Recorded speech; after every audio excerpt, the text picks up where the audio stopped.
L'intro, c'est Delphine Moreau, qui est chef de projet. Delphine, installez-vous ici, regardez. Vous êtes chef de projet de notre tourisme au CIVP. Je vous cherche un micro, celui-ci fonctionnera. Et ce qu'on va essayer de faire ensemble, c'est d'avoir une définition de l'onotourisme. On n'a peut-être pas tous la même, on va essayer de s'aligner déjà ce matin pour commencer. Bonjour Delphine. Bonjour, vous m'entendez bien? Super. Pardon, on a une petite vidéo en intro. On a une vidéo, je crois, en intro, c'est pour ça que je savais que On a une petite vidéo de la propriétaire du château Sainte-Roseline et des Demoiselles. C'est Aurélie Bertin qui va présenter la problématique de la matinée. Et puis ensuite, on vous fera réagir Delphine et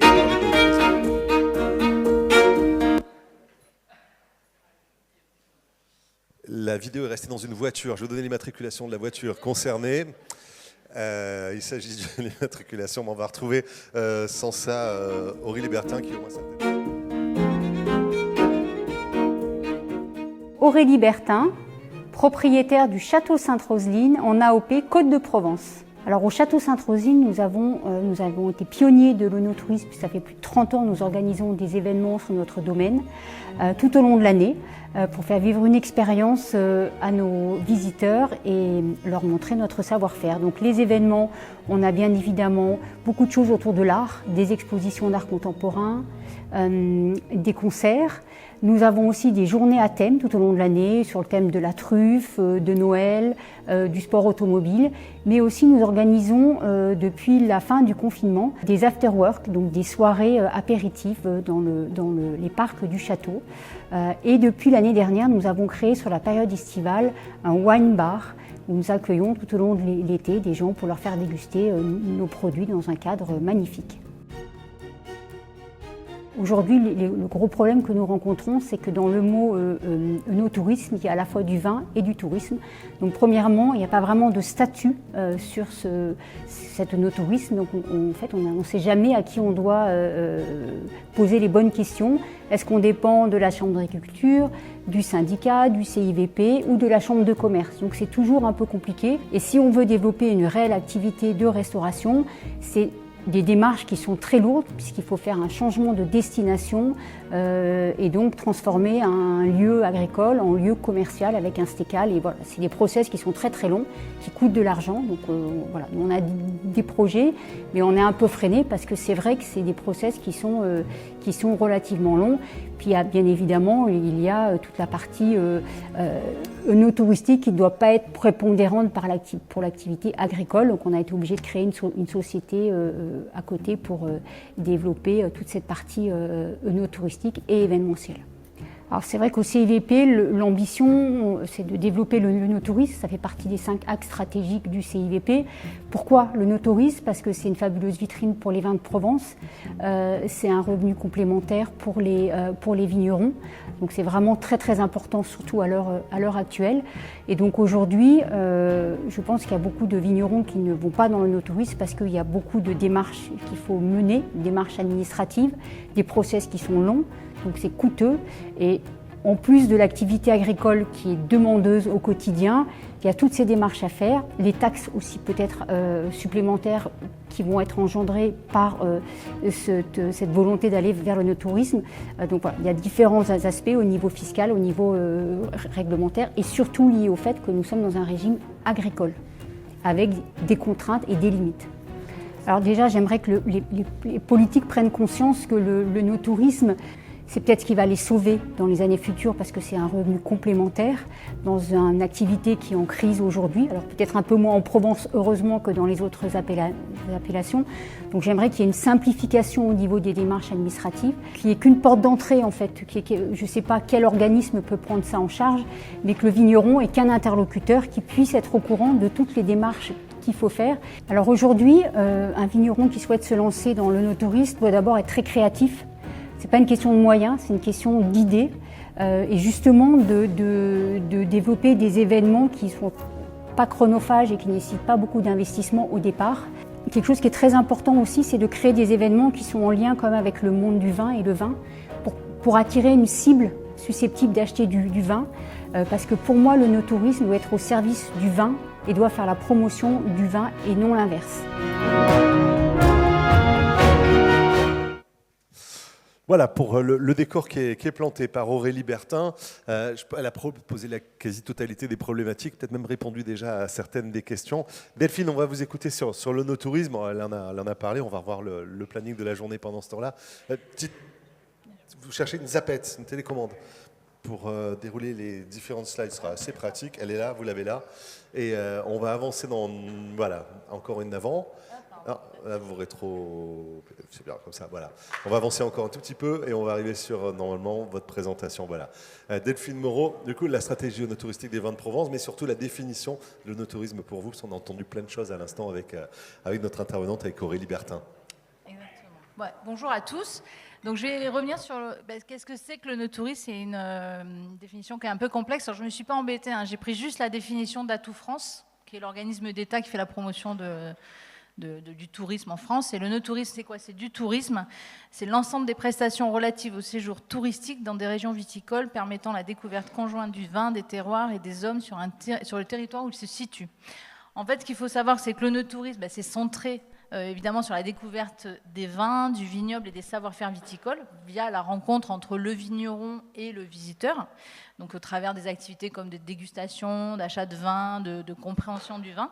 Mais le périmètre de l'œnotourisme, il est évidemment plus grand, puisqu'on peut aller bien au-delà, englober des produits et des activités multiples, parce que l'œnotourisme, c'est avant tout un touriste qui vient dans une destination et il a besoin donc de se divertir, de se restaurer, de s'héberger, de faire des activités. Donc ça va englober aussi des activités comme les randonnées, des activités de loisirs, la restauration, de l'hébergement et des ateliers participatifs, même tout ce qui est programme événementiel, ce qu'on a vu dans la vidéo d'Aurélie. Donc en fait, ce qu'on peut dire aussi, c'est que le no-tourisme, ça renforce l'attractivité des territoires et que ça répond à cette demande croissante des touristes à la recherche de produits locaux, de savoir-faire, d'expériences authentiques. C'est une activité qui séduit plus de 10 millions de no-touristes par an. Alors en plus, ces chiffres sont assez vieux parce que c'est des chiffres d'Atout France qui sont de 2016. On sait que c'est en progression. Et pour le vigneron, comme le disait Aurélie, c'est une vraie possibilité de se faire connaître, de développer son chiffre d'affaires et de devenir aussi un ambassadeur de sa destination. Et ça, c'est important parce que, on l'a dit, hein, le no-touriste, c'est un touriste. Et donc, il va falloir que le vigneron travaille en réseau avec les professionnels du territoire. Voilà ma définition de l'œnotourisme. Pardon. Alors, côté stratégie de l'œnotourisme, Aurélie en a parlé, mon président aussi. Donc, l'œnotourisme, c'est un des axes prioritaires du plan stratégique du CEVP. C'est surtout la première vitrine des vins de Provence. On sait que en fait, l'expérience de la vigne et du vin, elle est plus forte dans la région dans laquelle elle est produite qu'ailleurs. Merci. Donc pourquoi l'œnotourisme? La Provence, vous savez que c'est une destination qui est très touristique. On a 37 millions de séjours touristiques annuels. On a donc un vignoble qui est reconnu, qui est spécialiste du rosé. C'est ici qu'on fait les meilleurs rosés du monde, il ne faut pas l'oublier. Et puis l'œnotourisme donc, est en progression et ça permet de développer un chiffre d'affaires direct et indirect pour le vigneron, mais de développer l'image du domaine, donc partager son savoir-faire, fidéliser sa clientèle, se distinguer, donc c'est important.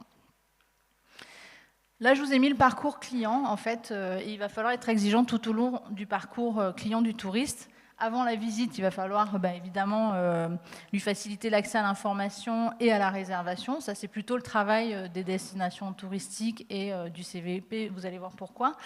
Ensuite, sur place, il va falloir qu'ils vivent une expérience unique. Et ça, c'est à vous, vignerons, de faire vivre une expérience unique, pour qu'ensuite ils reviennent et qu'ils deviennent un ambassadeur de la destination et qu'ils recommandent le vignoble des vins de Provence et qu'il ait envie de revenir et qu'il ait compris que en Provence on fait les meilleurs rosés du monde, en gros. Donc cette expérience, en fait, elle est hyper importante parce qu'on l'a dit, le no-tourisme, c'est la première vitrine des vins de Provence. Donc quand ils vont quand ils vont venir chez vous, il va falloir que cette expérience elle soit unique. Et pour qu'elle soit unique, il faut évidemment qu'elle reflète votre personnalité, le positionnement du domaine, que vous parliez bien de vos vins, de votre savoir-faire. Il faut aussi qu'elle soit en lien avec les valeurs que véhicule la marque Vins de Provence, que je vous ai remis là, donc le savoir-faire, la simplicité, le plaisir, l'authenticité, la générosité. Il faut en fait, j'aime bien cette notion qu'on avait vue lors d'un séminaire de vignoble et découverte, il faut que ce soit une expérience transformatrice. Une expérience transformatrice, c'est une expérience qui s'appuie sur les 4 E. Donc il faut qu'elle permette de s'évader. Il va falloir que cette expérience, elle vous enlève, elle vous fasse voyager un petit peu et que vous ne soyez plus dans votre quotidien. Il faut qu'elle soit esthétique. On sait que maintenant tout doit être théâtralisé, bien instagrammable, etc. Donc il faut qu'elle soit esthétique. Il faut qu'elle permette de s'éduquer. Et ça, c'est important. Il faut qu'on apprenne quelque chose, qu'on apprenne de votre savoir-faire, qu'on apprenne sur les vins de Provence. Et il faut, le 4e E, c'est en anglais, c'est entertaining. Il faut qu'elle soit divertissante, parce que, évidemment, c'est plus sympa de se divertir aussi sur ce genre d'expérience. Alors, on a mis un beau millefeuille parce que ce millefeuille, ça représente un petit peu l'organisation, la multiplicité des acteurs et des périmètres pour le no-tourisme. On a Tout France pour la France, on a la région sud, donc avec le CRT Provence-Alpes-Côte d'Azur, on a 2 ADT pour les vins de Provence, donc Var Tourisme et Provence Tourisme pour les Bouches-du-Rhône. Et là, je vous ai mis les logos des destinations qui sont labellisées Vignobles et Découvertes, et j'y reviendrai tout à l'heure. Donc là, on est à 7, si je compte bien, 8 destinations qui sont labellisées. On en aura d'autres après, et la route des vins. Donc, en fait, l'enjeu, c'est bien de s'organiser avec ces acteurs pour rendre bien lisible et visible l'offre no-touristique des vins de Provence. Donc là, je vous ai mis les piliers de no-tourisme des vins de Provence. Donc, on a nos 550 producteurs. 68% sont engagés dans une démarche de qualité d'accueil via la route des vins, qui permet d'avoir un label de qualité d'accueil, qui est le socle en fait du label Vignoble et Découverte. Donc le label Vignoble et Découverte, je ne sais pas si tout le monde sait exactement ce que c'est, mais je vais le rappeler, c'est un label qui est porté depuis 2009 par Atout France et qui distingue des destinations, qui mettent en relation sur leur territoire différents types d'acteurs, donc des vignerons, des restaurateurs, des hébergeurs, des lieux culturels et des prestataires d'activités, dans une dynamique de promotion et de structuration de l'offre no-touristique. Donc on a 8 destinations qui sont labellisées. On travaille avec ces destinations de façon régulière et je les remercie parce que là, elles m'ont beaucoup aidé ces derniers temps par rapport à ce que je vais vous montrer tout à l'heure. Donc, on travaille très fréquemment ensemble et notamment sur la promotion de l'événement qui se passe à l'automne, qui était le Fascinant Week-end et qui va devenir Vignoble en Seine. Mais ça, on fera une autre réunion plus tard sur cet événement. Voilà. Et on a 3 belles maisons des vins, et ça, c'est important, parce qu'à travers ces maisons des vins, c'est des portes d'entrée des territoires, mais elles vont parler des appellations, et c'est important d'avoir 3 belles portes d'entrée de nos appellations sur le territoire. Donc Aurélie disait, c'est vrai que... Donc, je vous l'ai dit, l'importance de l'expérience à créer chez vous, mais elle est à la portée de chaque acteur. On sait qu'en Provence, on a une très belle offre no touristique, mais en fait, il faut juste qu'elle soit associée à votre personnalité. C'est sûr qu'il va falloir investir. Il va falloir aussi certainement peut-être recruter une personne qui va s'occuper de l'offre no touristique. Je crois que c'était Michel Chapoutier, pour ne pas le citer, qui disait qu'il faut arrêter de faire venir la belle-mère au caveau. C'est peut-être pas très sympa de dire ça, mais c'est vrai qu'il faut peut-être que quelqu'un soit professionnel et qui accueille le mieux possible. Mais ça peut être une activité toute simple, comme un pique-nique, comme une balade accompagnée, qui va permettre de faire découvrir votre terroir, ou un cours de cuisine. Voilà. Je pense que ça peut être associé à chaque acteur. Donc on a dressé un bilan et défini nos ambitions. On s'est aperçu qu'on avait de nombreux atouts.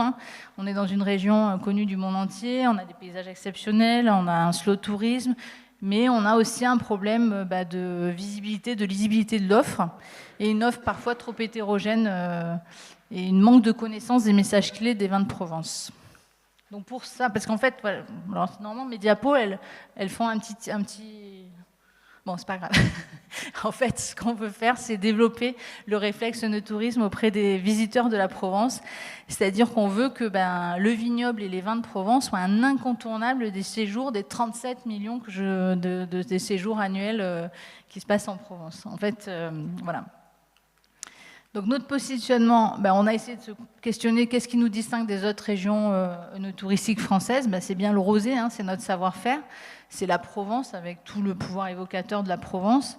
La culture, parce que la Provence, elle a inspiré de nombreux artistes, mais elle est présente aussi à travers l'architecture, l'art aussi qui est dans les vignes et chez pas mal d'entre vous. Et puis le climat. Parce que c'est vrai que aujourd'hui il ne fait pas super beau, mais on a quand même eu la chance d'avoir un temps magnifique et une luminosité et surtout la possibilité d'utiliser beaucoup l'extérieur et de faire des activités en extérieur. Alors, on ne voit pas très bien la carte, mais vous voyez, je sais pas, en fait, on a décidé aussi de structurer le vignoble dans la logique du touriste. En fait, on sait bien que le touriste, il ne vient pas visiter une appellation, il vient avant tout sur un territoire qui est identifié par le touriste, et donc on va lui parler à cette échelle. Donc on va structurer le vignoble par destination labellisée vignoble et découverte. Donc là, on a 8 destinations actuellement labellisées. On aura au printemps prochain le golfe de Saint-Tropez qui sera labellisé. On aura aussi Méditerranée-Port-des-Morts qui va s'agrandir et qui va englober ses voisins d'à côté. Donc toute la partie autour de Toulon hier sera aussi labellisée. Et donc le golfe de Saint-Tropez, quand on regarde la carte, on s'aperçoit que tout le vignoble sera labellisé vignoble et découverte. Et donc on va travailler encore plus avec ces destinations.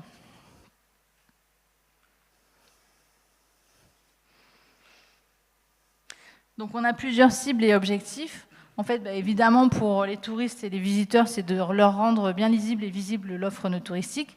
Pour les partenaires touristiques, comme ce sont eux qui parlent aux touristes, on veut qu'ils soient vraiment des ambassadeurs et que ce soit le relais auprès des touristes et qui communiquent sur le vignoble comme un incontournable de leur destination. Et pour le vignoble aussi, il faut qu'il véhicule un discours de conviction.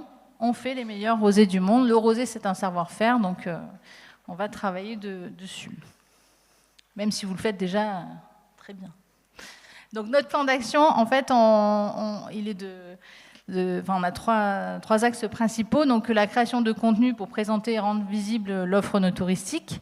On va sensibiliser et former les parties prenantes pour qu'ils deviennent vraiment des ambassadeurs et qu'ils sachent parler des vins de Provence comme il faut. Et puis on va évidemment communiquer auprès des cibles prioritaires, donc la presse, les réseaux sociaux, enfin les influenceurs, pardon, et avec un plan média aussi.